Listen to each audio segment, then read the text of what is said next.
Elaine Shauger here, APS, a Perfect Swing Academy. I'm the second master to Daniel R. Shauger. He's the #1 master in the whole world of golf because of his down, under, and up. Daniel here is going to talk about the leverage, but I want to talk about the 3 DVDs you need to study so you don't have to pay for lessons anymore. The first one is the stroke game. You get that half shot down like Daniel R. Shauger's training you. You hit it straight down the fairway. No more right or left shots, more power, more accuracy, and no more back pains. The next one is the pole and rub drill. The pole will turn to the right, and Dan will go more detail on that. You put your golf club behind your back when you do that drill. The next one is the rope drill. Heels up and down, knees back and forth, elbows back and forth. We want you to stand like you're standing in a line at a grocery store line. No more stance. We do not want wide stance because we can't do our heels up and down. We do not want 2 legs bent or 2 legs straight. We always have one bent, one straight, back and forth in the APS swing. The next one is the Little Cup DVD. These are Daniel Shauger's words, not Mike Austin's. I interviewed Mike Austin for the words. He said, Dan is a smart man, he'll get it. I related it back to Dan. It says, Mike Austin says, you're a smart man, you'll get it on the right arm movement to the right wrist movement. See, Dan can train anybody on the swing. But to put it into his second book, The Words, he wished that Mr. Austin would have given him the words. Now he has to go back to the golf course and study the right arm movement to the right wrist movement.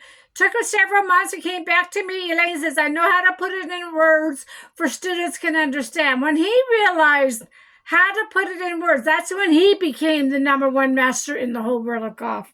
It's in his book, The Right Arm Movement. It's in his DVD training device, right arm movement, and the Little Club DVD, the right arm movement. So here's Dan talking about the leverage. Daniel, your master, with his down under up. Dan here again. Today's lesson will be on the leverage of the golf swing with some continuing education on how the leverage of the golf swing works with the proper pivot. So we're going to be learning some more about the pivot today. We're going to be learning some more about the leverage. I want to start with a simple understanding of how a lever works. Here we can consider this to be a centered lever, kind of like a seesaw. If I have 2 children of the same weight riding on the seesaw, a 100-pound kid on one side and a 100-pound kid on the other side, they both go up and down the same amount. If we have someone who's a little bit heavier on one side than the other, we move the pivot point. So now I have a 130-pound person on this side, a 100-pound child on this side, and the skinny child goes up and down a lot farther than the heavier child does, but they both get to ride. So we have a long lever doing a little bit more work with this much weight on it to move that much weight.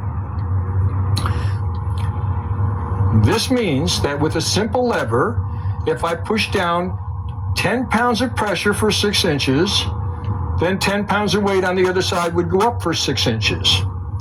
If I move the fulcrum closer to the weight, I would now have 1/3 of it here and 2/3 here. If I push down enough to raise 10 pounds, I'd only have to push down 3 1/3 pounds, but I'd have to push it 3 times as far. The closer I get to this point, the more motion I have to get, but the more power I get. Conversely, if I were to push down on this side, the more power it would take to get a lot of motion.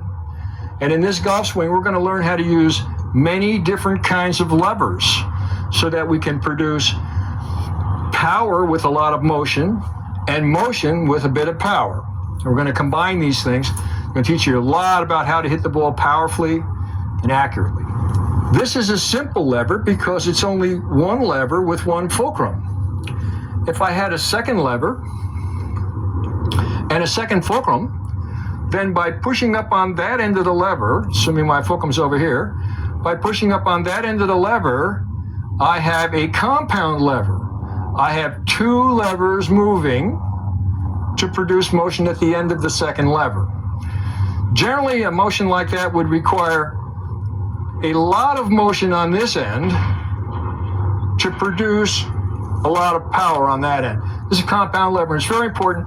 And in our golf swing, we are going to have a series of compound levers. And when you have a compound lever, you provide a lot of motion, you get a lot of power out of the end. So the more motion we make, the more power we get. Conversely, the more power we need to use, the less motion we're going to be getting. So we want to make a lot of motion to let it distill itself through the series of levers into a lot of power.